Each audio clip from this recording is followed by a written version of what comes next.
کله وایي چې د تنقید ارتقا څنګه شوې ده یا د تنقید اهمیت څه دی ضرورت څه دی نو د هغې نه مخکې پکار دی چې موږ په دې پوهېږو چې تنقید دی څه شی اوس تنقید دی څه شی په دې خبرې ډېرې شوي دي خو زیات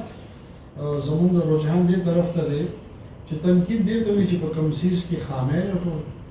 خرابۍ لټول کمۍ لټول هغه په ګوته کول په چا اعتراض کول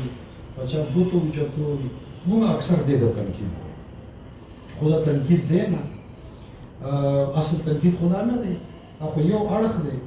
او دغه یو اړخ چې دی دا اصل کې دی تنقیص چې د نقص نه وتی دی نو که موږ وایو چې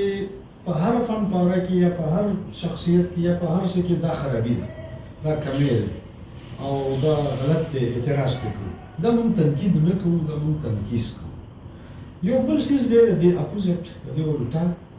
هغه دی تحسین څنګه چې تنقیص د نقص نه دی همدارنګه تحسین د حسن نه دی کله کله موږ ته بس یو اړخ ښکاري چې په صرف خوبۍ ښکاري په دې غزل کې بس دام ښه دي دام ښه دي دام ښه دي په دې افسانه کې دا ښه خبره ده دا ښه خبره ده خو کمزوري پکې څه ده نه ښکاري راته خامي پکې څه ده نه یې په ګوته کوي نو داسې زموږ تنقید نه کوو دا موږ تحسین کوو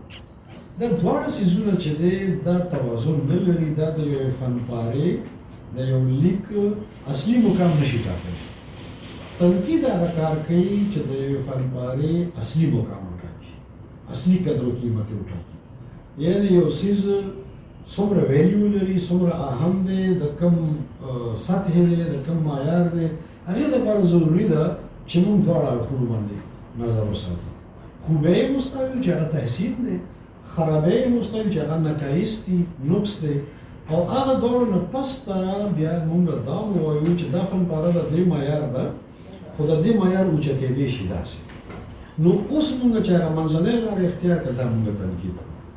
اوس په دې تنقید کې ګوره لکه بنیادي مقصد زموږ څه بنیادي مقصد دی چې په کومه فنپاره کې غزل کې افسانه کې کوم لیک کې چېرته چې خامۍ دي چې هغه خامۍ کمې شي هغه خامۍ ختمې شي او په هغه خامو کارو راوستې شي نو موږ خامو ته اشاره وکړو خو د خوبیانو ته یې ولې اشاره کړو د حسن ته یې ولې اشاره کړو ښایست ته یې ولې اشاره کړو دا دې دپاره کوو چې دا ښایست دا خوبي دې خوره شي دا دې زیاته شي دا دې په نورو فنپارو کې هم راشي په یو غزل کې موږ خوبۍ په ګوته کې چې دې غزل کې وزن هم ښایسته دی دې کې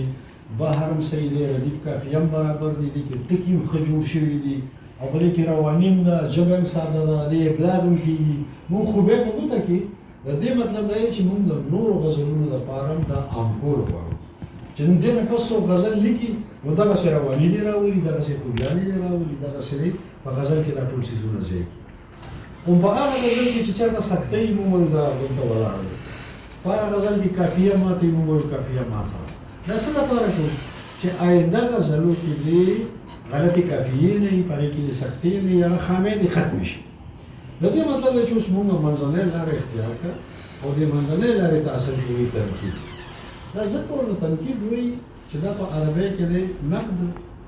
او د نقد مطلب دی نقدول نقدول مطلب دا دی چې په خپل ځای باندې په اصلي ځای باندې ایښودل اصلي مقام یې ټاکل او د هغې چې څه لیول دی هم اکه ښودل نو دې دپاره ضروري ده چې موږ دواړه اړخونو باندې نظر وکړو چې خوبۍ څه دي خامۍ څه دي او د دې اوس اصلي مقام څه پاتې شو په اصلي مقام یې چې کېږدو نو موږ یو څیز نقد کړو موږ هغې باندې نقد وکړو په دې عربۍ کې اکثر وایي انتقد الدراهم دا درهمونه نه په دې کې څه کوټه دي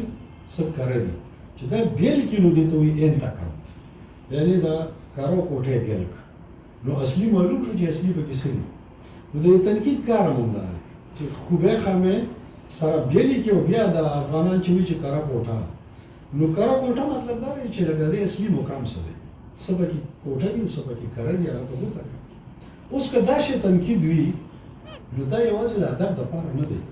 یوازې د شعر دپاره افسانې دپاره ناول ډرامې دپاره نه دی دا ټول ژوند دپاره دی او ټول ژوند نه چې تنقید وځي د دې مطلب دا دی چې ژوند به په ټپه ودرېږي ټولنه به په ټپه ودرېږي ارتقا به ودرېږي یعنې که موږ نه خامۍ په ګوته کوو نو خامې به په ټول عمر نه موجود دي هغې اصلاح به نه کېږي خامې به کمیږي نه ختمېږي به نه خرابې به همالته پاتې شي ځکه چې تنقید نشته په ټولنه کې که موږ هغه خوبۍ او حسن خورو نه د دې مطلب دی چې حسن او خوبۍ نه عام کېږي چې نه عام کېږي نو ټولنه بیا ولاړه ده معاشره انسانیت قدرونه دا ټول څیزونه په تنقید ولاړ دي دا موږ چې نن ځان ته ترقي یافته وایو یا مهذب وایو یا یو وخت کې انسان په غار کې اوسېدو او نن په ډېره ښایسته اسوده حال کې اوسېږي دا د تنقید په وجه په غار کې د ژوند چې کوم مشکلات وه په ګوته شو تهذیب ته راتللو کې چې څه کمی وې هغه په ګوته شوې د تهذیب او د ارتقا لارې وټاکلې شو نو په هغې باندې انسانیت سفر وکړو نن موږ ځان ته مهذب هم وایو ترقي یافته هم وایو ځکه چې ژوند کې تنقید و که ژوند کې تنقید نه وي نن به مو غار کې وو نن به مو بجلي نه وه پیدا کړې نن به مو انټرنیټ نه و پیدا کړی نن به مو اسانۍ نه وې پیدا کړې ژوند کې به مو دا نه و چې غلط څه دي او ټیک څه دي غلطۍ به ختمه وسېږي او خوبۍ به عام کې وسېږي دا په ژوند کې نو معاشره به ولاړه وه نو د دې مطلب دا چې دا تنقید خو موږ یوازې غزل تنقید ته پیش کړو او په هغې کې موږ ډېرې سطحي خبرې کړې هغه دی کې وصل کمزوری دی او بهر کمزوری دی او قافیه داسې که ردیف موږ هغې کې په فکر خبره نه کوو موږ هغې کې په تخیل خبره نه کوو موږ هغې کې د شاعر په تخلیقي زور خبره نه کوو نوی جهان یې څنګه پیدا کړی دی په هغې خبره نه کوو زموږ تنقید دی چې دا چپې کمې دي چپې زیاتې دي قافیه داسې ده قافیه هغسې ده